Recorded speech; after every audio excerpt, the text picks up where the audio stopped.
Алейкум қадырман халқым, урматтуу эли журтум.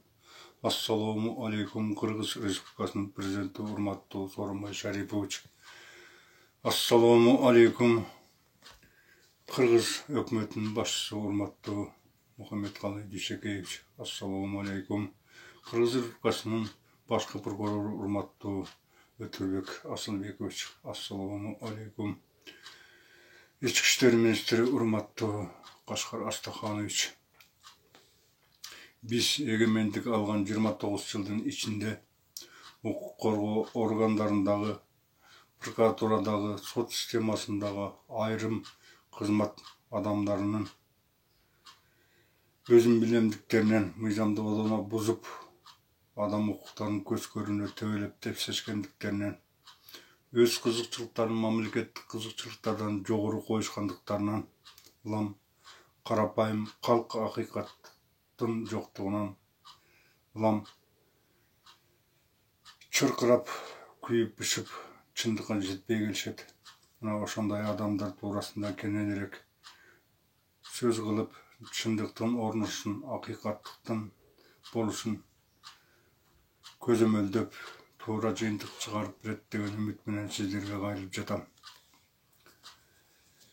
Алышкы Тоостар районунда болуп жаткан мыйзамсыздыктар, одоно мыйзам бузуулар, адам укуктарынын көзгөрүнө төбөлөп тепселениши, прокурордук көзөмөлдүн жоктугунан, коррупциялык иштердин гүлдөп өскөндүгүнөн, кылмыш иштери учурунда ачылбай, ачылса да тез эле жабылып, адам өлтүргөндөр ээн эркин камалышпай, камалгандары 8 айга жетпей бошоп түрмөдөн кетип жаткандыктарын, бир чети таң калтырса, экинчи четин зээнинди келтирип, ыйлаганга чейин алып барат экен.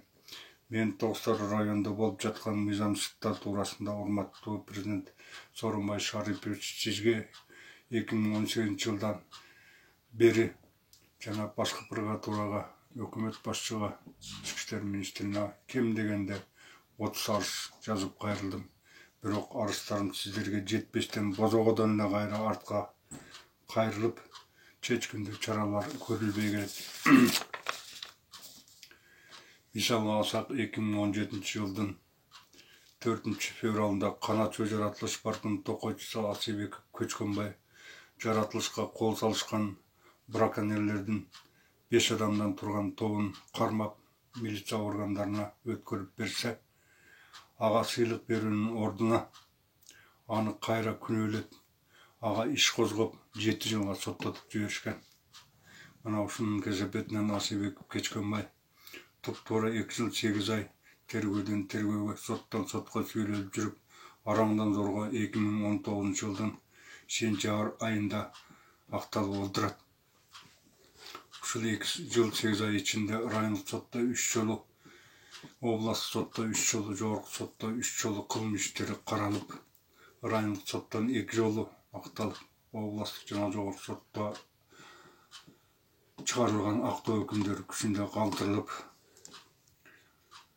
акыйкаттыкка жетип отурат. Райондун прокурору Камгентиевдин, мурунку тергөөчүлөр Ташиевдин, Токсонбаевдин мыйзамсыз иш аракеттеринен 2 жыл 8 ай Асылбек Көчкөнбай жапа чегип, азап тартып келсе, ал эми мыйзамсыз иш козгогон Тоостар район прокурору Эрлан Камгентиев жана мурунку тергөөчүлөр Токсонбаев, Ташиевдер эч нерсе болбогондой, кылмыш жообуна тартылышпай, 2 жолу сөгүш алуу менен гана чектелип отурушат. Жана катуу сөгүш алуу менен гана чектелип отурушат. Эмне үчүн булар жазага тартылышпайт?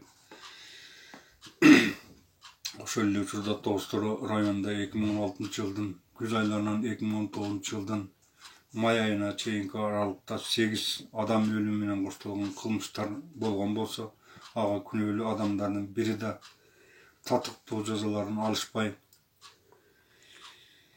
кылмыш иштери учурунда козголбой, эркиндикте жүрүшөт. Мисалга алсак, автоунаа сүзүп кеткен 2016 жылдын күз айында өлгөн Ташматов Марат, 2019 жылдын май айында машина сүзүп кеткен, автоунаа сүзүп кеткен Бекматов Айбек, Дүйшенбек уштар боюнча ачылган кылмыш иштеринин беттери эмгичекте этегине чыкпай ачылбай келет. Ал эми 2017 жылдын 9-июнунда киши колду уулу өлгөн 9-класстын окуучусу Чынарбек уулу Жайлыбектин 2018 жылдын 22 мартында киши колду уулу өлгөн Батыр эне Жукеева Сайрагүлдүн өлүмүнө байланышкан иштер Тоосу райондук прокурор Кангантиев тергөөчүлөр Ташиев Токсонбаевдер тарабынан учурунда кылмыш иши козголбой жаап жашырылып калгандыктан ушул кезге чейин ошолордун жасаган кесепетинен ушул күнгө чейин адамдар камалышпай ээн эркиндикте жүрүп кылмыш иши ушул күнгө чейин созулуп келет. Алардын кимдер экендиги белгилүү болгондугуна карабастан эмгидигиче камалышпайт.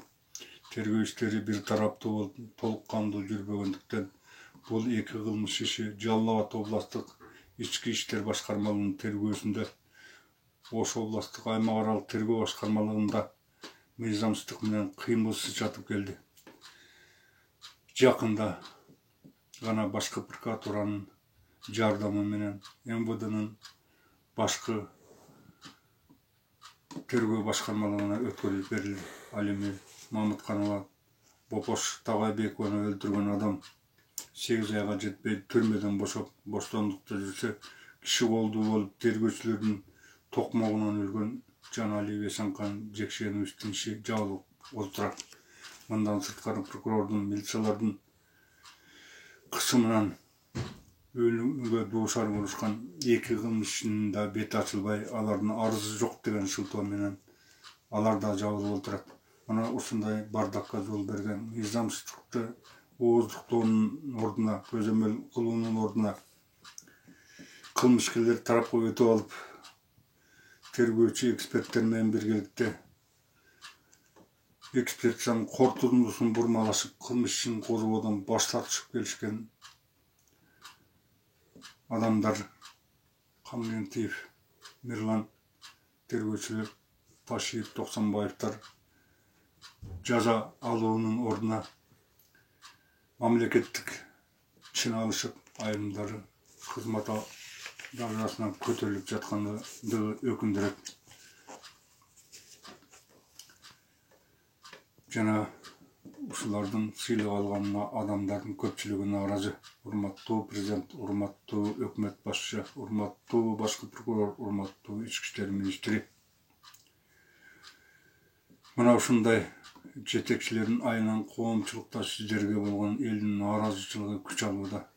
Президентибиз канчалык аракет кылып, адам укуктарын сактоого, укук коргоо, сот, прокуратура органдарындагы өзүн билемдикти, паракорчулукту, коррупциялык элементтерди токтотууга Коопсуздук кеңешинде айтып деп какшап жатса да, жерлердеги айрым Мирлан Кангантиевге окшогон тергөөчүлөр, Токсонбаев, Ташиевтерге окшогон адамдар ачык эле саботажга жасашып, президенттин саясатына каршы иш жасап келишет. Мына ушундай адамдарды токтоосуз кызматтан алып жоопко тартуунун ордуна аларга мамлекеттик чын ыйгарылып, ал эми тергөөчүлөрдүн кызматтан кызматка көтөрүлүп жатышы абдан өкүнүчтүү. Анан кайдан биздин мамлекетте тартиптүүлүк орношун. Урматтуу президент, ошондуктан жогорудагы аттары аталган прокурор Кангантиевге, тергөөчүлөр Ташиев, Токсонбаевларга карата тез аранын ичинде чара көрүп, аларды кызматтарынан алып, кылмыш жообуна тартып бериңиздерди суранамын. Мен ушул Тоостородогу 5 кылмыш иши боюнча мыйзамдуу ишенимдүү өкүл болуп саналам. Ошондуктан сиздерге кайрылып жатам. Жыйынтык чара деп сиздерге терең ишенем.